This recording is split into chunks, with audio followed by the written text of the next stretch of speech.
Mon père est mécanicien. Cela m'a toujours fasciné de le voir en 2-3 bricoles remettre en marche les véhicules. Aujourd'hui, une partie de son savoir est automatisée. Les voitures s'autodiagnostiquent. On s'apprête même à les rendre complètement autonomes, où la seule instruction que nous aurons à leur donner, c'est notre destination.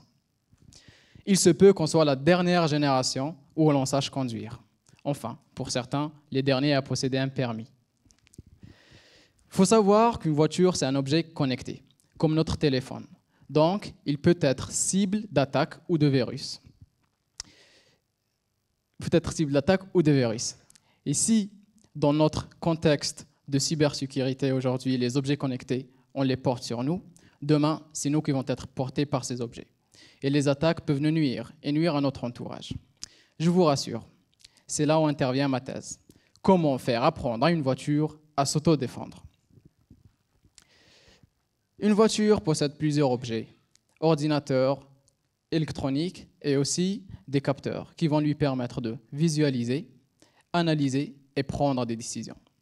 Moi, mon travail consiste à mettre en place des algorithmes et des modèles mathématiques pour construire une intelligence artificielle qui va simuler le système immunitaire d'une voiture autonome.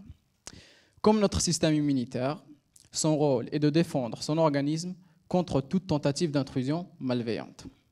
Dans les systèmes immunitaires, on a 2 types. Une dite innée, qui réagit rapidement, mais incapable de faire face à des agresseurs nouveaux. Et une dite acquise ou adaptative, car elle est capable d'apprendre à connaître mieux son ennemi. Moi, mon intelligence artificielle, elle s'inspire du 2e type, car mon intérêt est de détecter des nouvelles attaques et de nouveaux virus pour faire face à l'acharnement et à la créativité des hackers. Et pour ce faire, l'intelligence artificielle, qui est régie par mes algorithmes, surveille toutes les communications entre les différents composants de la voiture pour essayer d'apprendre une signature, une sorte d'empreinte qui identifie le comportement normal du véhicule.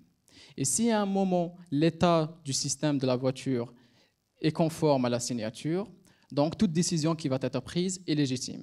Et dans le cas contraire, si l'état dévie de la signature, il y aura une anomalie.